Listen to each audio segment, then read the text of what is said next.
ব্যাখ্যা বিশ্লেষণ আমরা পাচ্ছি সেটা হচ্ছে যে অগাস্টের প্রথম সপ্তাহে যারা ক্ষমতা হারিয়েছেন তাদের নেতা কর্মীরা হঠাৎ করে খুব সক্রিয় হবেন এবং দেশে আইন শৃঙ্খলা পরিস্থিতির জন্ম হতে পারে। এপিসি তাদের প্রোটেকশন দিচ্ছে, তারা এপিসি দ্বারা ট্রান্সপোর্টেডও হচ্ছেন। আবার এখানে যে বিষয়টা লক্ষণীয় সেটি হচ্ছে তারা নানান রকম হুঙ্কারও দিচ্ছেন। প্রেস সচিব তিনি বলেছেন শফিক মহোদয় যে জুন মাসে হবে।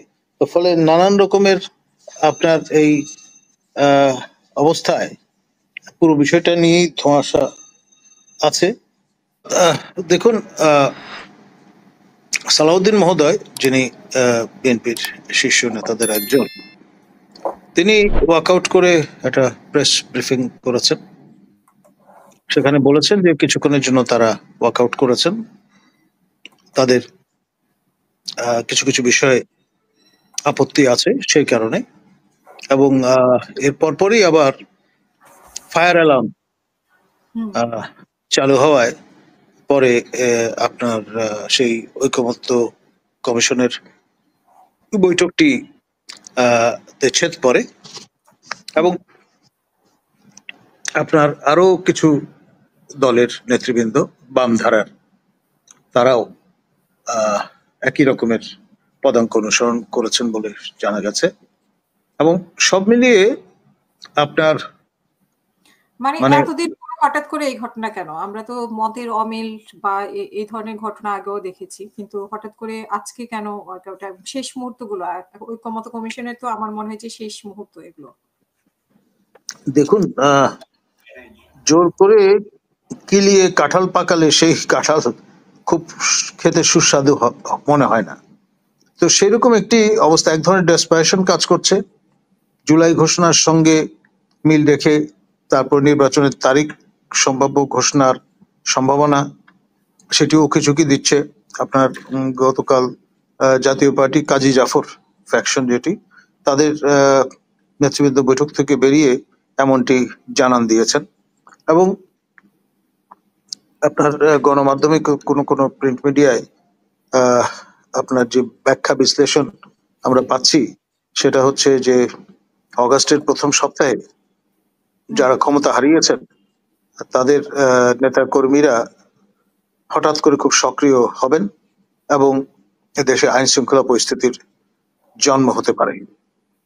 আবার এখানে আপনার আরেকটি পক্ষ চিন্তা করছে যে মহামান্য রাষ্ট্রপতি শাহাবুদ্দিন চুপ্পু মহোদয়ের নেতৃত্বে একটা ইমার্জেন্সি গভর্নমেন্ট গঠিত হতে পারে। অর্থাৎ ইমার্জেন্সি গভর্নমেন্টটা হচ্ছে সংবিধানের ফ্রেমওয়ার্কের মধ্যে, এবং 4 মাস, প্রথমত 4 মাসের জন্য, পরবর্তীতে ইট ক্যান বি এক্সটেন্ডেড 4 মাস করে, এভাবে 2029 পর্যন্ত এটা এক্সটেন্ডেড হতে পারে। আপনার লেভেল প্লেইং ফিল্ড, নির্বাচনের যে আপনার সমতল ময়দান সেটি তৈরির নিমিত্তে, অস্ত্র উদ্ধারের নিমিত্তে এবং দেশে স্থিতিশীলতা নিয়ে আসবার প্রয়োজন। আর এর পাশাপাশি আপনার এখানে নবগঠিত যে রাজনৈতিক দল ন্যাশনাল সিটিজেন্স পার্টি, তাদের আহ্বায়ক মহোদয় জানিয়ে দিয়েছেন যে আগামী নির্বাচন হতে হবে পিয়ার সিস্টেমের ভিত্তিতে, অন্যথায় নির্বাচন হবে না। তো তারা কিন্তু ম্যাটার করে, তারা আপনার নির্বাচন কমিশনের সামনে গিয়ে এক ধরনের অ্যাক্টিভিজমও দেখিয়ে এসছেন। তারা বর্তমান নির্বাচন কমিশনের পদত্যাগ দাবি করেছেন এবং তাদের ধারণা যে এটা বর্তমান কমিশন মূলত সিম্প্যাথেটিক টু বিএনপি। তো ফলে এই কমিশনের অধীনে নিরপেক্ষ নির্বাচন সম্ভবপর নয় বলে তারা মনে করেন। এখন ধরুন, আমাদের মাননীয় পরিবেশ উপদেষ্টা কদিন আগে মুখ ফসকে বলেছেন যে ন্যাশনাল সিটিজেন্স পার্টি হচ্ছে শাসক দল।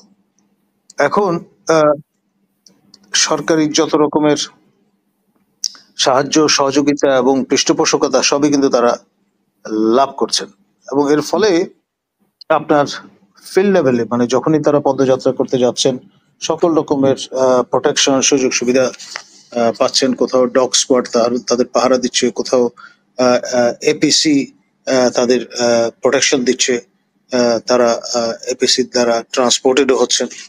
আবার এখানে যে বিষয়টা লক্ষণীয় সেটি হচ্ছে তারা নানান রকম হুঙ্কারও দিচ্ছেন, এবং এখানে তাদের মিত্র হিসেবে তারা পাচ্ছেন জামাতকে বা আপনার চরমনাইর যে হুজুরের দল ইসলামী আন্দোলন তাদেরকে, আর ভিলেন হিসেবে প্রায় সব জায়গায় দেখা যাচ্ছে বিএনপিকে, যেটি বাংলাদেশের সবচাইতে বড় সক্রিয় রাজনৈতিক দল। এখন এখানে আরেকটা সম্ভাবনা আছে, সেটি হচ্ছে অগাস্টেই আপনার আরেকটি সরকার গঠিত হতে পারে, যেটিকে আপনার আমাদের দুটি সরকার আছে সেখানে মিয়ানমারে। একটি হচ্ছে জুনতা সরকার, যেটি নেপিডোতে দেখভাল করছেন, নেপিডোর দখলে আছেন। আরেকটি হচ্ছে গভর্নমেন্ট ইন এক্সাইল, আপনার অং সান সুকির নেতৃত্বাধীন সরকার, যেটির প্রতি বিশ্ব মানে আন্তর্জাতিক সম্প্রদায়ের অনেকেরই সমর্থন আছে।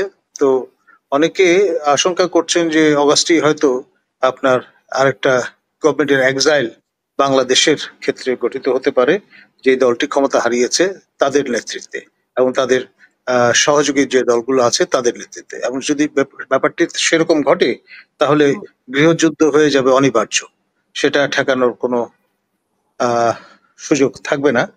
এবং গৃহযুদ্ধ যে অবসম্ভাবী সেটি তো আমাদের মাননীয় উপদেষ্টা আপনার মাহফুজ আলম তিনি আগেই জানান দিয়েছেন। সুতরাং ছক কাটা আছে, সেইভাবেই ডেভেলপমেন্ট গুলো ঘটছে। যদি তারিখ ঘোষণা হয়ও অনেকের ধারণা এই সরকারের অধীনে আর নির্বাচন হবে না, নতুন সরকারের অধীনে হয়তো নির্বাচন হবে, এবং সেটি হবে যে ইমার্জেন্সি সরকার, যেটি মানে ইমার্জেন্সি জারি করার কারণে সরকার না, এটা হচ্ছে মানে যেই নমেনক্লেচারটা ব্যবহার করা হচ্ছে বা হবে সেটি তত্ত্বাবধায়ক সরকার নয়, সেটি ইন্টারিম গভর্নমেন্টও নয়, সেটি হবে ইমার্জেন্সি গভর্নমেন্ট। এবং সেখানে ওই যে 4 মাস করে সরকার গঠিত হবে, এবং ইট ক্যান বি রিনিউয়েবল। এবং আমাদের একজন উপদেষ্টা, ধর্ম উপদেষ্টা, কক্সবাজারে গিয়ে গত বছর প্রথম জানান দিয়েছিলেন যে এই সরকারের টেনিওর লজিক্যালি হওয়া উচিত 2029 পর্যন্ত, কারণ শেখ হাসিনা 2024-এর 7 জানুয়ারির নির্বাচনের পরে এই সরকারটি গঠন করেছিলেন, যেটি বিদায় নিয়েছে। এখন সেটি 5 বছরের জন্য তাদের টেনিওর ছিল। তো যেহেতু 5 অগাস্ট পর্যন্ত শেখ হাসিনা সেই টেনিওর পর্যন্ত ছিলেন, বাকি সময়টা আপনার অন্তর্বর্তী সরকারের থাকা উচিত, তেমনটি তিনি জানান দিয়েছিলেন। পরবর্তীতে মাননীয় প্রধান উপদেষ্টা নানান সময় নানান কথা বলেছেন, কখনো ডিসেম্বরের মধ্যে নির্বাচন হবে বলেছেন, কখনো বলেছেন যে এপ্রিলে হবে, আবার কখনো ফেব্রুয়ারিতে, আবার তার বরাত দিয়ে আমাদের সম্মানীয় প্রেস সচিব তিনি বলেছেন, শফিক মহোদয়, যে জুন মাসে হবে। তো ফলে নানান রকমের আপনার এই অবস্থায় পুরো বিষয়টা নিয়েই ধোঁয়াশা আছে। এবং আজকে কথা হচ্ছিল জাতীয় পার্টি যে মানে যিনি জিএম কাদের মহোদয়ের যে ফ্যাকশনটি আছে, তাদের প্রেসিডিয়াম মেম্বার মনির সাহেব, মিলন সাহেব, তিনি বলছিলেন যে ঘোষণা হতে পারে তারিখ, এতে কোনো সন্দেহ নেই, কিন্তু এই সরকারের অধীনে নির্বাচনটি হবে না। ধন্যবাদ। আমরা সেনাবাহিনীর মধ্যে অনেক রদবদল দেখতে পাচ্ছি, এবং সেখানে কথা উঠেছে যে মানে শেখ হাসিনার ফেভারে যারা ছিলেন তাদেরকে পদোন্নতি দেওয়া হয়েছে বা ওনার আত্মীয় স্বজনকে। এইটা কোনো ইঙ্গিত বহন করে কিনা?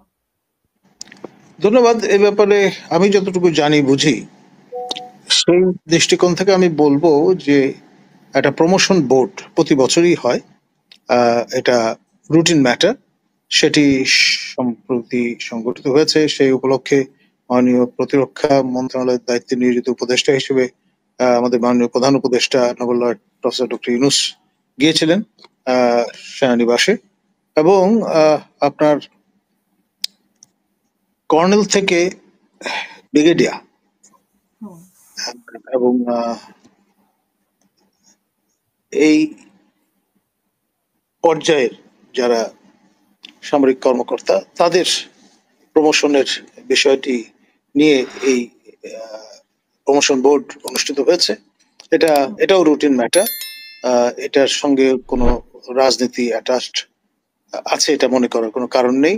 মাসখানেক পরে আরো নিম্ন পর্যায়ের যারা কর্মকর্তা আছেন, সামরিক কর্মকর্তা, তাদের প্রমোশনের বোর্ড বসবে। ধন্যবাদ।